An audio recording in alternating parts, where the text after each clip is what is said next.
ఆసుపత్రిలో టెన్షన్ వాతావరణం. ఏడాది తరువాత ఇంటికి వచ్చిన పెద్దారెడ్డి తిప్పి పంపిన పోలీసులు. పసుపు ఎగుమతులు పెంచడమే లక్ష్యం. రైతులకు మెరుగైన మార్కెట్ సౌకర్యం, ఉత్తమ విధానాలు తెస్తామన్న అరవింద్. నాగర్ కర్నూల్ ప్రభుత్వాసుపత్రిలో నిర్లక్ష్యం. వీడియో గేమ్ లో మునిగిపోయిన మహిళా డాక్టర్, రోగులను పట్టించుకోని వైనం. ల్యాండ్ సర్వేలో అసలు కేసరు. 68 సెంట్ల భూమి కోల్పోయా. కర్నూలు జిల్లా గురజాలలో జవాన్ ఆవేదన. ఆదిలాబాద్ లో మహిళల అక్రమ రవాణా. పక్క రాష్ట్రాలకు అమ్మేస్తోన్న కేటుగాళ్లు. 2 వారాల్లో 3 ముఠాల అరెస్ట్. కాకినాడలో బాలిక మిస్సింగ్ కథ సుఖాంతం. కర్ణాటక పంగిడి దగ్గర గుర్తింపు. TV9 కు బంధువుల కృతజ్ఞతలు. విశాఖ ఎక్స్ప్రెస్ లో చోరీకి యత్నం. పోలీసుల కాల్పులతో దొంగల పరార్. ఈ happy fathers to be day సందర్భంగా తండ్రి అయ్యే దిశగా అడుగులు వేయండి.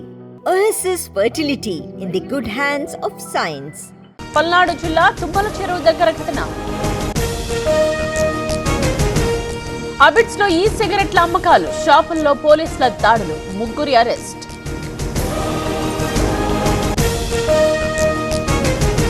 గోల్కొండలో బోనాల జాతర. భారీగా పోలీస్ బందోబస్తు. ట్రాఫిక్ ఆంక్షల విధింపు.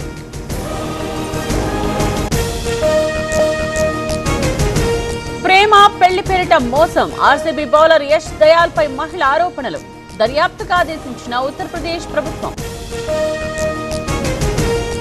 బీహార్లో మొబైల్ ఓటింగ్ యాప్ ద్వారా ఓటేసే అవకాశం. దేశంలోనే తొలిసారి ప్రారంభం. ఢిల్లీలో సైకిల్ మ్యారథాన్. ఉత్సాహంగా ఫిట్ ఇండియా ఈవెంట్ పాల్గొన్న యువతీ యువకులు. ఉత్తరాదిని వీడని వానలు. షిమ్లాలో కుండపోత వర్షం. పర్యాటకులకు తప్పని పాట్లు. పాకిస్తాన్ లో భూకంపం. తెల్లవారుజామున ప్రకంపనలు. తీవ్రత 5.2గా నమోదు.